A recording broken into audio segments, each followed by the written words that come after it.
양치님이 부활 주제 제안하셨을 때 처음에 저도 진짜 난감했거든요. 네크로맨서 이야기를 해야 되나 막 이런 생각도 아니, 했는데 게임에서 부활은 너무나 모든 게 다 부활 아닙니까? 그쵸. 죽으면 다 부활하잖아요. 캐릭터가 다 부활하는 그런 부활 말고 좀 더 진짜 부활에 적합한 거 상징적인. 없나 그런 생각을 하다가 딱 생각해보니까 최근에 제가 재밌게 본 넷플릭스 드라마가 이 주제에 오. 너무너무 부합하는 거예요. 어둠 속의 미사라는 제목의 어둠 속의 드라마고요. 미사? 네. 이야기의 배경이 되는 곳이 크로킷 섬이라는 곳인데 인구수가 127명. 오. 아주 작은 섬이에요. 네. 서민이만큼 고기잡이가 주요 소득원이고 한때는 꽤 많은 사람들이 살고 있었지만 3년 전에 근처에서 기름 유출 사태가 터집니다. 아하. 진짜 좀 치명적인 음. 일이잖아요. 보상을 받기는 했는데 그 과정에서 좀 문제가 있어가지고 제대로 받았다고 하기도 힘들고 당연히 고기잡이도 못하게 되고 아예 그러면서 순식간에 빠르게 쇠퇴한 마을입니다. 지금은 바다가 좀 복구가 돼서 그래도 고기잡이를 다시 할 수는 있는데 이번에는 환경단체에서 개체수 감소를 이유로 어획량을 제한하는 거예요. 그래서 전에 비하면 형편없는 수준으로 잡아들이고 그러면서 많은 사람들이 마을을 떠나버렸기 때문에 마을 곳곳에 빈집이 흔하게 보일 정도입니다. 질문이 있습니다. 네. 배경이 딱 현대인가요? 네, 아. 딱 지금 현대예요. 주인공인 라일리는 크로키 섬에서 나고 자랐지만 성인이 되면서 마을을 떠나 시카고로 갔고요. 한때는 꽤 많은 돈을 벌기도 했어요. 뭐 스타트업 같은 것도 하고 했는데 결국 이렇게 저렇게 돈을 날려먹고 좀 흥청망청 살다가 어느 날 술에 만취한 채로 운전을 하게 되고 그러다가 큰 사고를 내면서 어린 나이에 한 여자가 죽게 됩니다. 이 일로 라일리는 교도소에 수감되고요.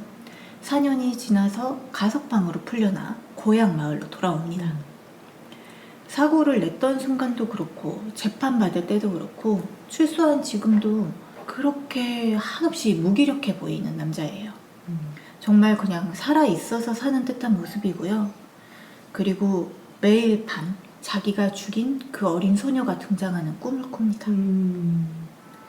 라일리의 가족은 부모님과 남동생 한 명인데 가족들 관계는 그냥 좀 전형적이에요.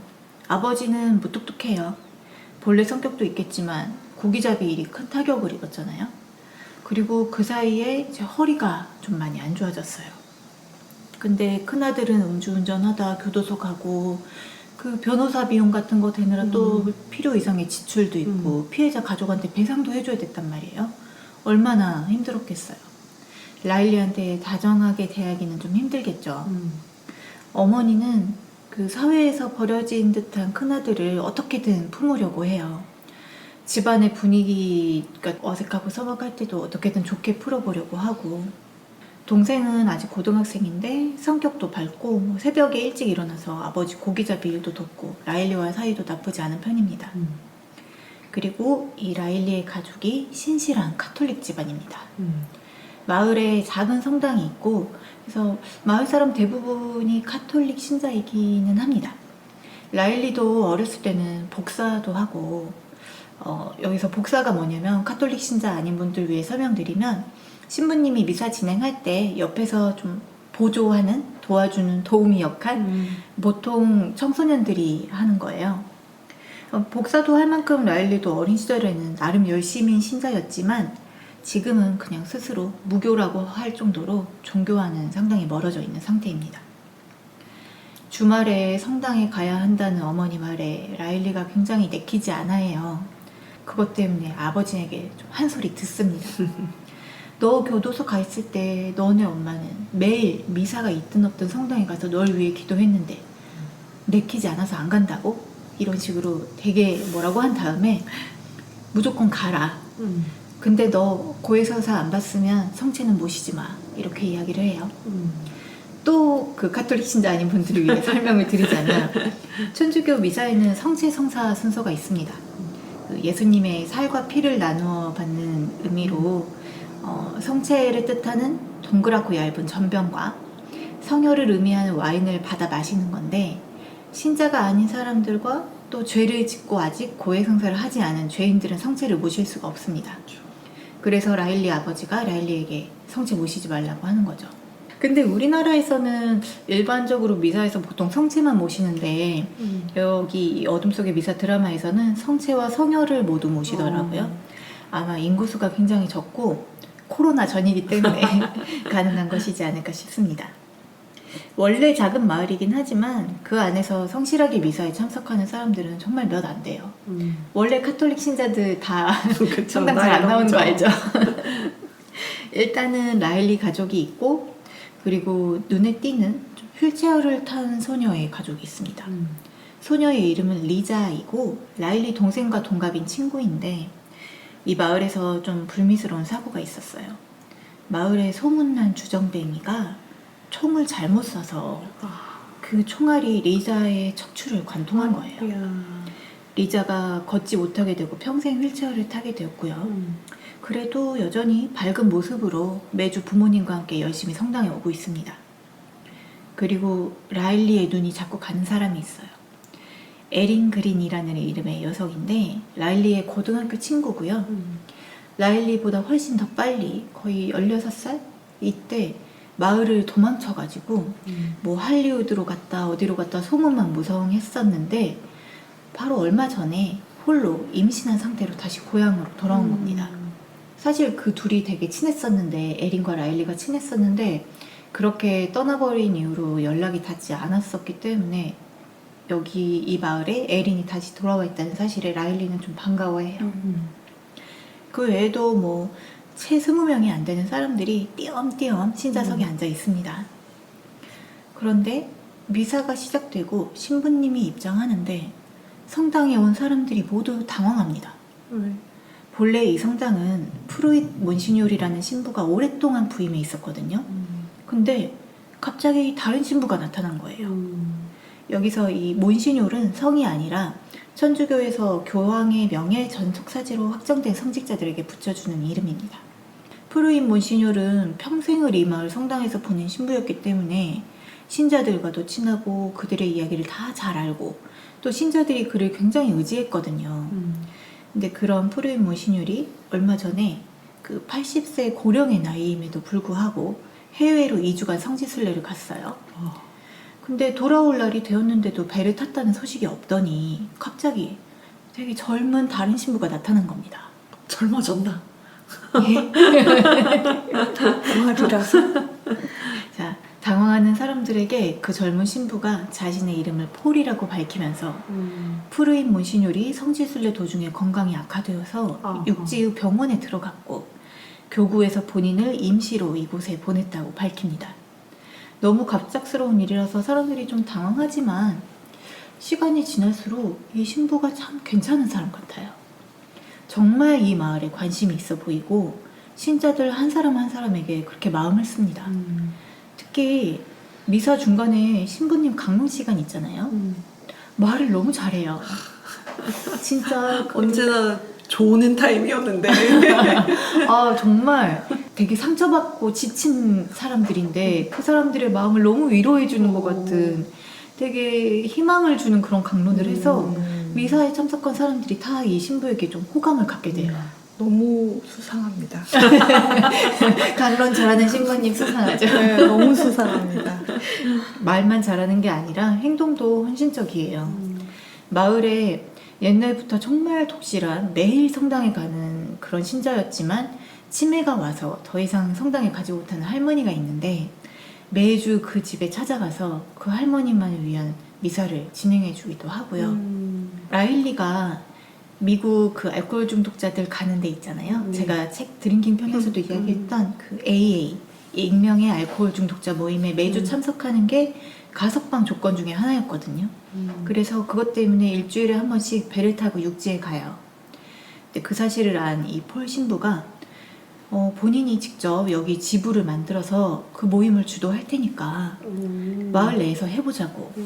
육지 왔다 갔다 하느라 하루를 버릴 필요가 없다면서 그렇게 해보는 걸 좀 제안을 합니다.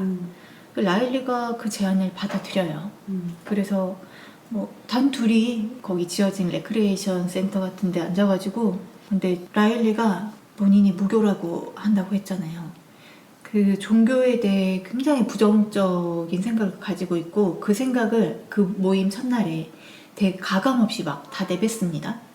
근데 폴 신부가 되게 열린 마음으로 그걸 받아들이고 거기에 대한 자기 생각을 이야기하고 되게 좀 괜찮은 대화가 오고 가요. 그렇게 해서 폴 신부와 매주 또 독대하면서 라일리도 약간 마음이 열리기 시작합니다. 그렇게 이제 폴 신부가 마을 사람들의 마음에 스며들고 성당에 오는 사람들이 조금씩 늘어나던 어느 날 미사 시간에 휠체어에 앉아있는 리자를 바라보는 그 신부님의 눈빛이 심상치 않아요. 계속 많이 바라봅니다. 그러다가 이제 성체 성사 시간이 되었어요. 본래는 리자는 휠체어에 있으니까 먼저 리자한테 가서 직접 성체를 주고 다른 사람들이 이제 앞에 나와서 받고 하는데 성체 주려고 다가갔다가 다시 뒷걸음질을 칩니다. 왜요? 그리고 되게 떨어진 상태에서 성체를 주려고 해요. 사람들이 다 어리둥절하죠. 리자도 뭐지? 하다가 이제 휠체어를 밀어서 신부한테 다가가려고 하는데 아니야 하면서 폴 신부가 리자를 제지하면서 일어나라 그래요? 뒤쪽에 있는 계단으로 또 올라가요. 아예 못 오게. 그리고 얼른 와서 성체를 받아라고 하는 거예요. 못 걷는 일어나, 리자한테 리자 이제 막 눈에 눈물도 고이고 주변 사람들이 신부님 지금 뭐 하는 거냐고 이거 되게 무례하다고 세상 서럽게 이게 무슨 짓이에요? 화를 내려던 순간에 리자가 천천히 일어나서. 휠체어에서 일어납니다. 주변 사람들이 진짜 경악하죠. 정말 온갖 군데 육지에 있는 그 유명한 병원을 다 돌아다니면서 심지어 그 리자의 부모는 그 병원비 때문에 본인들이 집을 팔아서 지금 월세를 살고 있을 정도거든요. 그렇게 했어도 안 됐던 일인데 얘가 한순간에 일어나서 걸어서 신부님 앞으로 가서 성체를 받아 먹습니다. 이 작은 마을의 작은 성당에서 일어난 이 큰 기적. 정말 성당에 있던 사람들 모두가 그 기적의 목격자가 되었잖아요. 이 신부님 정체가 점점 더 너무너무 수상하죠. 이것의 장르는 무엇일까? 호러 장르입니다. 호러입니까? 이제 소문이 삽시간에 마을에 퍼지게 되죠. 리자가 다음날 아침에 걸어서 가는데 마을 사람들이 다 나와서 지켜보고. 지켜보고 따라가고 그리고 사실은 리자에게만 기적이 일어난 게 아니에요. 눈이 침침해져 가던 라일리의 엄마가 이제는 안경 없이 책을 읽고요. 라일리의 아빠가 이제 허리가 아프지 않아요. 그리고 치매에 걸려서 거동이 불편하던 그 할머니도 조금씩 정신이 돌아오는 것 같습니다. 다들 악령이 씌었나? 의심을 버리지 못하는 선인자. 믿음이 없군. 제가 무신론자라서 이런 걸까요? 이런 와중에 네네. 마을에서 되게 수상한 일들도 일어나요. 아하. 폭풍우가 되게 심하게 몰아친 날이 있었는데 다음날 아침에 해변에 죽은 고양이의 시체가 때로 발견되기도 하고요. 지붕에서 이상한 소리가 나기도 하고 한밤중에 원래 그 푸르인 몬시뇰이 항상 같은 모자를 쓰고 같은 코트를 입고 다녔었거든요. 근데 딱 그 중절모의 그 코트 차림으로 마을을 돌아다니는 푸르인 몬시뇰을 봤다는 사람도 있습니다. 그리고 폴 신부가 미사 도중에 쓰러지더니 건강에 좀 문제가 생긴 것 같아요. 자, 이 마을에 무슨 일이 생기고 있는 걸까요? 그투루다 그투루. 아니야. 그쪽보단 엑소시스트야. 엑소시스트야? 역시 처음부터 그 악마. 자, 이 넷플릭스 오리지널 드라마고요. 제가 전에 소개했던 힐하우스의 유령을 제작했던 마이크 플래너건의 2021년 작품입니다. 이거는 뭐 약콩이 먹으라고 그야말로 진수성찬을 딱 차려놨네요. 그쵸. 저 처음에 제작자 모르고 호러 카테고리 뒤지다가 찾아낸 거였거든요. 야, 호러 카테고리를 뒤지는 사람이 있구나. 엄청 뒤지죠. 그리고 그 안에서 본 것들이 너무 많아. 본 거 거르고 되게 제목이 그럴싸하더라고요. 그래서 대충 사람들의 평을 보고 나서 보기 시작했는데 딱 1화부터 등장하는 배우들이 이 마이크 플래너건 사단 배우들이어가지고 그래요. 같이 다녀요. 네, 바로 알 수 있더라고요. 마이크 플래너건이 제작한 넷플릭스 드라마가 힐하우스의 유령과 이 어둠 속의 미사 사이에 하나가 더 있습니다. 블라이 저택의 유령인데 힐하우스가 동명의 소설에서 모티브를 따온 거잖아요. 이 블라이 저택의 유령은 헨리 제임스의 소설 나사의 회전을 원작으로 하고 있습니다. 나사의 회전? 처음 들으시나요? 네. 아 진짜요? 선인장님은요? 아, 저도 제목만 들어봤어요. 아 이거 그 귀신 들린 집 양대산맥이 힐하우스의 유령과 나사의 회전인데 진짜 이 제작사 어지간하다. 진짜. 근데 이 나사의 회전이 원래도 난해하다고 소문이 자자한 소설인데 우리나라 번역이 진짜 형편없어요. 이런 나름 큰 출판사인 열린 책들과 민음사에서 다 나왔는데 제가 사실 이 두 출판사의 고전을 읽다가 실망한 적이 되게 많았거든요. 영어 해석 문제가 아니라 이건 국어의 문제라고 할 정도로 문장 자체의 완성도가 굉장히 떨어집니다. 그래서 요새 그 말 많이 나와요. 제발 영문학 교수한테 맡기지 말고 번역 전문가한테 맡기라고. 그쵸. 네, 이것도 그 영문학 교수들이 번역을 했는데 아니 그래 번역은 했다 쳐 편집부에서 검수를 안 하나 싶을 정도로 아예 문장이 막 앞뒤가 안 맞고 이게 논문도 아니고 네. 소설이면 어느 정도 문장력이 있어야죠. 그러니까요. 그래서 저도 진짜 너무 실망스러웠는데 그나마 뭐 시공사 버전이 좀 낫다는 말이 있기는 합니다만 여기도 지적이 없지는 않고요. 그래서 저는 이제 나사의 회전이 되게 좀 찜찜한 소설이었는데 또 이걸 드라마로 했다고 하니까 되게 기대하고 봤었거든요. 근데 처음에 진짜 괜찮았어요. 중반까지도 괜찮았는데 이게 후반에 너무 짜쳐가지고 힐하우스의 유령도 결말은 좀 마음에 안 들었었는데 이 블라이 주택의 유령은 중반부터 더 심하더라고요. 그래서 어둠 속의 미사도 살짝 걱정하면서 봤는데 그래도 괜찮았습니다. 네. 그러면 결국은 셋 중에서는 제일 괜찮았던 건가요? 약간 근데 결이 달라서 힐하우스의 유령도 좋았고 어둠 속의 미사도 좋았다.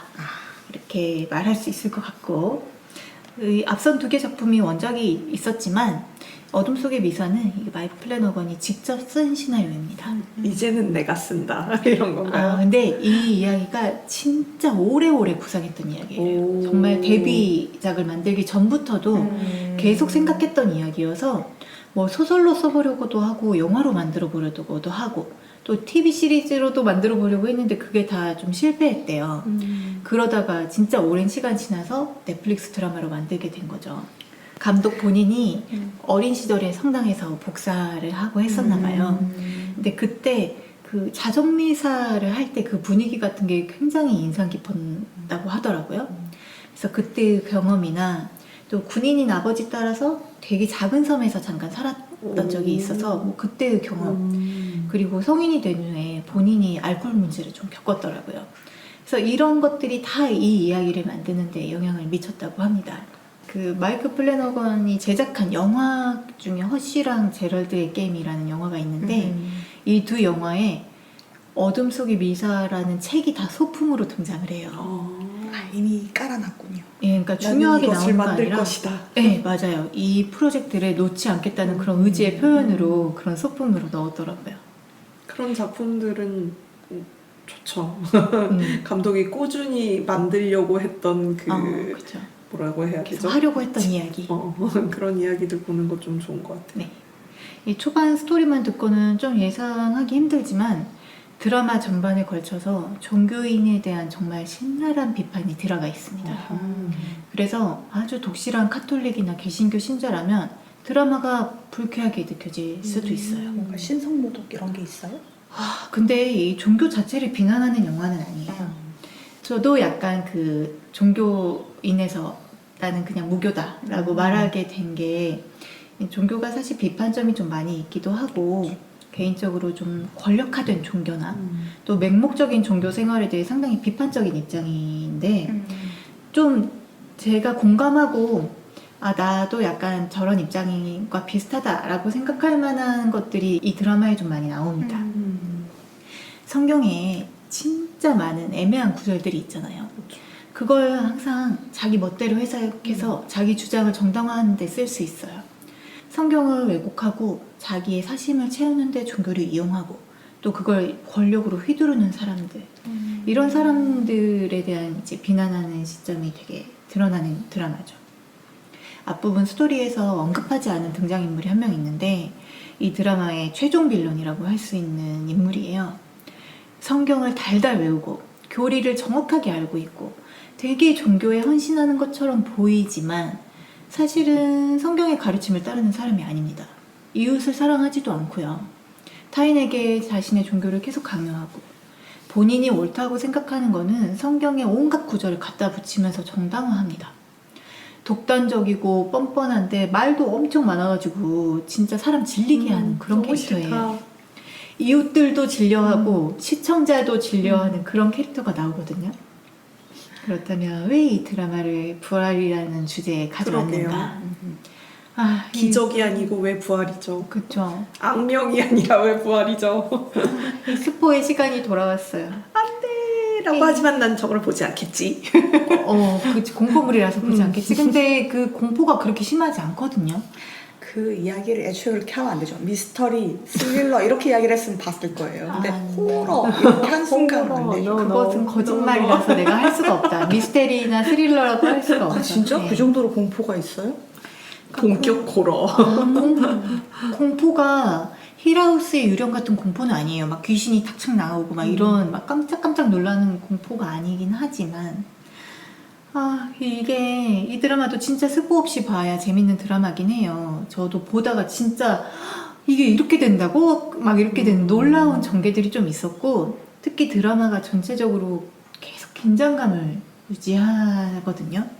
근데 모르고 봐야 그 쫄깃함을 느낄 수 있어서 가능하면 진짜 드라마를 볼 마음이 조금이라도 있으시다면 여기서 이제 스탑하시고 드라마를 보시고 마저 들으시기를 추천합니다. 이 드라마에서는 상징적인 부활이 아닌 글자 그대로의 부활이 나옵니다. 자, 아까 80세 고령의 신부 프로이 모시뉴리 성지순례 갔다고 했잖아요. 네. 신자들이 그 쌈짓돈을 모아가지고 대준 여행 경비로 이스라엘 성지순례를 간 거예요. 근데 그 시점에 푸르임 문신율이 마을 사람들이 생각하던 것보다 훨씬 상태가 안 좋았어요. 이미 치매가 상당히 진행된 상태였어요. 어느 날 이 투어 그룹에서 이탈한 푸르임 문신율이 온전치 않은 정신으로 이렇게 헤매다가 사막으로 들어섭니다. 그렇지 않아도 길을 찾기 어려운 상황이잖아요. 근데 엎친 데 덮친 격으로 모래 폭풍이 일어납니다. 모래의 얼굴과 눈을 긁혀가면서 겨우겨우 걸음을 옮기는데 저기 앞에 어두운 동굴 입구가 있어요. 모래 폭풍 때문에 숨겨진 고대 유적의 입구가 잠깐 모습을 드러낸 겁니다. 폭풍을 피해서 그 안으로 깊이 들어간 푸린 문신율이 죽습니다. 그리고 부활합니다. 왜 죽었는지 어떻게 부활했는지는 밝히지 않겠습니다. 악명. 역시 악명. 악명밖에 더 있어. 네, 직접 확인하시고요. 죽었던 푸린 문신율이 다시 눈을 떴을 때 네. 80세 노인이 아닌 젊고 건강한 몸이었고요. 젊어진 게 맞았어. 맞아요. 나 깜짝 놀랐어. 뭔지 어떻게 저렇게 빠르지? 아니 그러면 악령이 아닐 수도 있나? 여기서요? 정갈독의 화학적인 작용으로 인하여. 아니 뭐 그 유적이 페르시아 왕자의 유적이어서 뭐 그게 혼이 씌었다? 페르시아 왕자라고 하니까 신부님이 막 파쿠르하고 이런 밖으로. 그래서 그렇게 젊고 건강한 모습으로. 마지막에 그 공주를 구하셨나 보다. 양치님이 예상했던 대로 자신의 이름을 폴 힐이라고 밝힌 그 신부가 사실 부활한 프로인 문신열이었고요. 그럼 그 보이던 건 뭐였어요? 그 몬시뉴얼 복장으로 그게 돌아다니는 걸 사람들이 목격했다고 했잖아요. 그건 뭘까요? 귀신이야 역시. 이 드라마가 배우들 연기가 진짜 훌륭하거든요.